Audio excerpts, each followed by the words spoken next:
All right, what's up, y'all? Let me get this glove on and we'll get this rolling.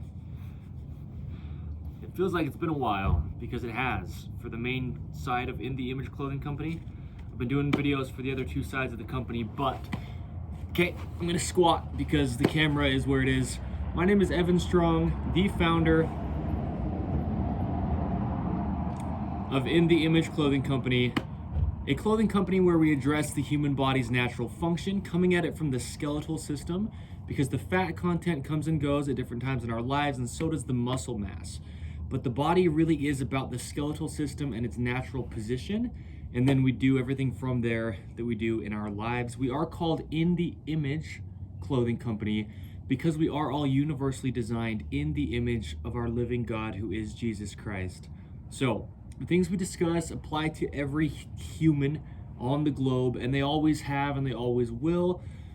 So the reason we talk about clothing, and that's in our name, is because it's the only thing placed physically on our bodies. And clothing alters our bodies to quite a great degree. If it's not centered, and if it's not as natural as we can keep it, and if it's not just sitting on our bodies where the body naturally has its hinges and rotations in the parts of it that it does. So we understand where clothing needs to sit here for everybody. It doesn't matter if you're a man, if you're a woman, if you're tall, short, skinny, or fat, or any part of the globe that we live on. Our pants need to be all the way up off of our hips, where that waistband is off of the hips motion. So they have their natural ranges of motion and mobility, and just aren't being altered by something external placed on them. And with the waistline of our pants, it needs to be slightly higher in the front than it is in the rear, because we have a core, right? When you go to a workout community type place like a gym, a lot of people are trying to train their core, their abdomen, their stomach muscles, their abs, whatever word you want to put on it. But that's something that should be always activated, always turned on, always stabilizing and supporting the whole body, because it's the center of the body. And from there up, it stabilizes, and from there down, it does that as well.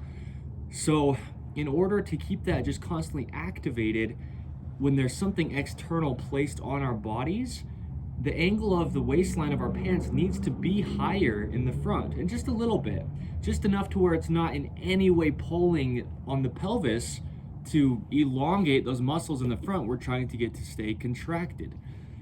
Now, the tops that we wear, the seams on top of our shoulders need to sit evenly behind those little bones that are up there, because those are the other end of our collarbone. And that way our shoulders can sit where they naturally do, which is behind our bodies. And with the edge seams, ideally just right at the very edges, because that's where the shoulder does its motions. Now, I like this little bit of precarious position, the camera angle and the lighting and the snow, and this tool that I'm going to demonstrate some things with is not quite exactly what you'd use for what I'm doing. But I like this because we are In The Image Clothing Company, and we're just raw, real, as authentic as we can be, right? Ideally getting more and more just natural as we do things. So this video is something that will live on forever as far as the information in it, and it'll apply to human beings forever. Now, what we always talk about though here within the company is how we don't have to do any kind of workouts to get our bodies to just do what they were designed to do, which is function. And we don't have to do any kind of stretches or rehabilitation things when we haven't had anything happen to our bodies that would require any type of recovery. But that's a state that a lot of people feel like they're in, is this constant state of like trying to get their body to just do what it was designed to. And that's weird, but I understand it. I lived that way for the majority of 20 years, we'll say. Up until I was 24, I was doing most all of the things that we really talk about within the company that are imbalanced within clothing. And yeah, I was very out of touch with the only way my body actually works, the only way any of ours, because they're universally designed, actually work. So one big thing is stabilization within the hips. Now, in addition to just allowing clothing to sit where the body's going to work, In The Image Clothing Company has two prerequisites that we always talk about to just further aid in not letting the body get any kind of restriction from anything external, which is clothing.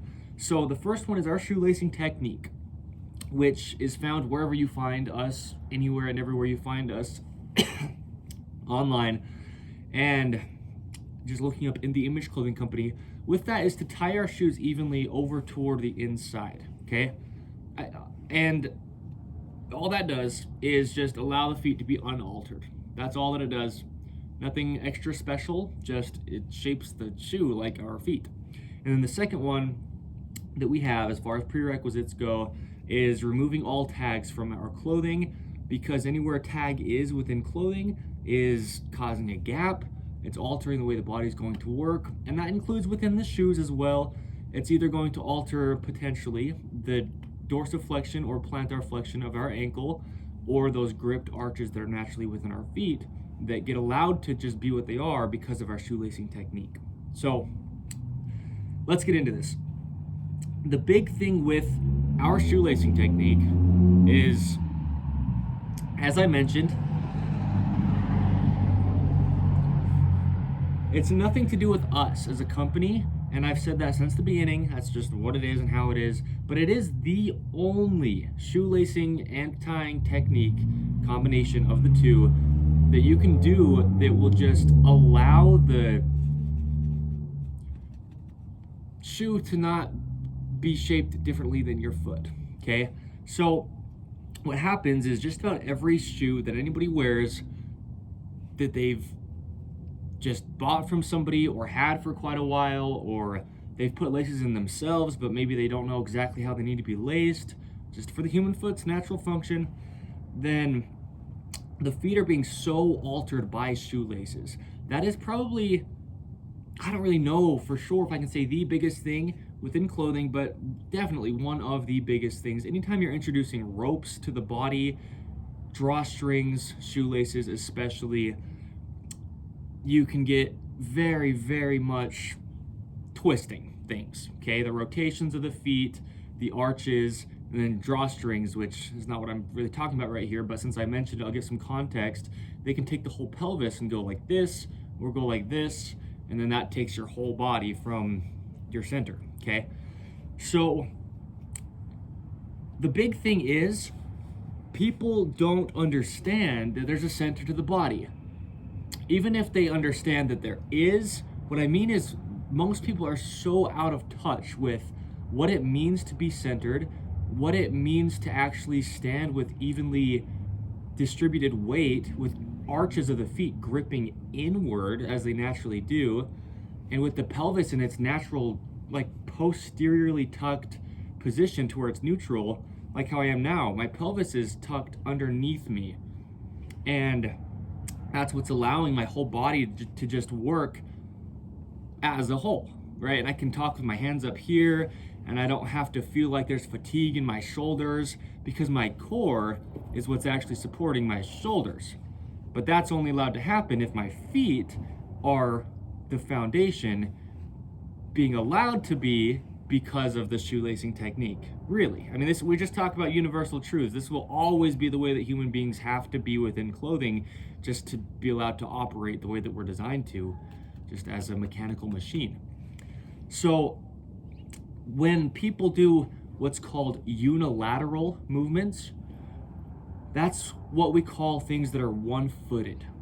So I didn't really say this within the intro, but this is another video within the Truth Behind series under In The Image Clothing Company, and this is the truth behind unilateral movements.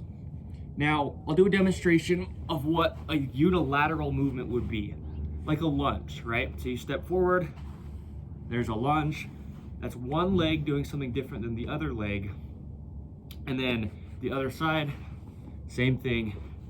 That's what we call a unilateral movement. A unilateral movement could be like this though, right? Stepping to the side or stepping to the other side. The point being, one side of the body is doing something different than the other. Rather than a squat, would be called a bilateral movement. Uni means one, bi means two, right? Now, what happens a lot of the time is people will go to the gym and be trying to train motions with a twist. And this is why I was really clear to mention that so many people, well, basically everybody, and I was, right? I'm not singling myself out, but that's why we have this company. We all basically are quite out of touch, unless we know these things, with just what the center line of the body actually is, where the spine is, where the sternum is, this bone in the front, where the nose is, and what it actually means to be there and dwell there, unless we're stepping outside of our center to do something. And that's the only way the human body actually works. So it is strange, but we understand the reasons why, and it's what we discussed. It's clothing. It's the only thing placed physically on us at all times. Now, what happens is when people don't know the feeling of what it really means to be centered. And I want to mention this, I say this, like, no belief, no yoga class, right? It's just the body has a center, there's a spine there. And what ends up happening is people will go to the gym and they'll do motions with a twist, right? So sometimes, and I don't know if this right here is like a specific workout somebody would do, but something where they're like doing something like this, right? What I'm focusing on showing is you take this core that needs to be centered and gripped with the arches in the feet. Really, if you're going to use one side of the body at the lower part, being your foot, you're going to use the same side with your hand. So if I were to reach forward, I would actually go like this, because look at my shoulders and look at my hips and look at my feet. Everything's still in line. Okay, so I either reach down with my right hand, core staying centered, spine staying centered, no twistings happening. This is actually the way that the body would naturally do a reach, with one side of it is the same side on the bottom as the top, because now everything's still centered and you're reaching. And the other side, it would be the same thing, but just on the other side. And notice everything's still internal toward my center. My core is still activated as it's been the whole time, just as it would always naturally be. And there you go. But what happens is, like I was showing, people will get in their head this idea of gym exercises